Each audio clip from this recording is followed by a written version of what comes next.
क्यों बोते हैं? उसको बोने का कारण क्या है?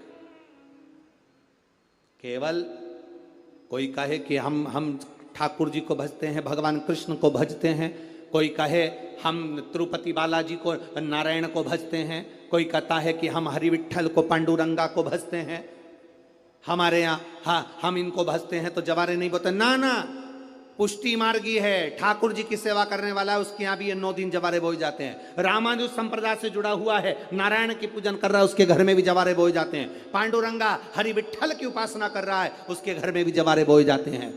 जवारे का महत्व हमारे यहाँ शास्त्र कहता है। क्या महत्व है उसका, क्या फल है उसका? महाराज,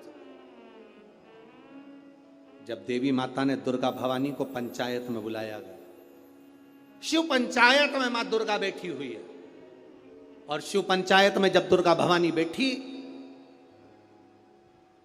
उपद्रवियों ने उपद्रव मचाया, अहंकारियों ने अहंकार मचाया, असुरों ने, राक्षसों ने हाहाकार मचाना प्रारंभ करा। तब उस समय पर देवाधिदेव महादेव माता पार्वती को देखकर, दुर्गा भवानी को देखकर मुस्कुरा रहे थे। केवल शिव मुस्कुरा रहे हैं, पार्वती को देखकर, दुर्गा भवानी को देखकर, मां जगत जननी को देखकर केवल मुस्कुरा रहे हैं। तब देवता सूर्य नारायण ने भगवान शिव जी को देखकर हाथ जोड़कर प्रार्थना करी।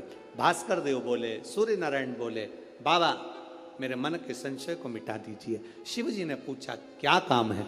बोलो क्या चाहते हो? शंकर भगवान से सूर्य देव, भास्कर देव कहते हैं, प्रभु आपके मुस्कुराने का कारण क्या?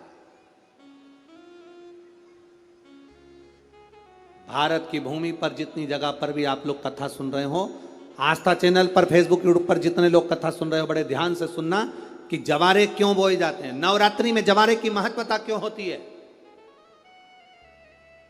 क्यों बोया जाता है, मिट्टी में गेहूं डालकर क्यों उत्पन्न किया जाता है, उसकी महत्वता क्या है? सूर्य नारायण पूछ रहे हैं भगवान देवाधिदेव महादेव से, आप दुर्गा भवानी को देखकर मुस्कुराए, आप हंसे हैं, आपके चेहरे पर प्रसन्नता आई है, कारण क्या? और महाराज देवाधिदेव महादेव ने कहा, यहां भगवान विष्णु, गणेश जी, भास्कर देव, आप सब बैठे हो। असुरों ने आक्रमण कर दिया,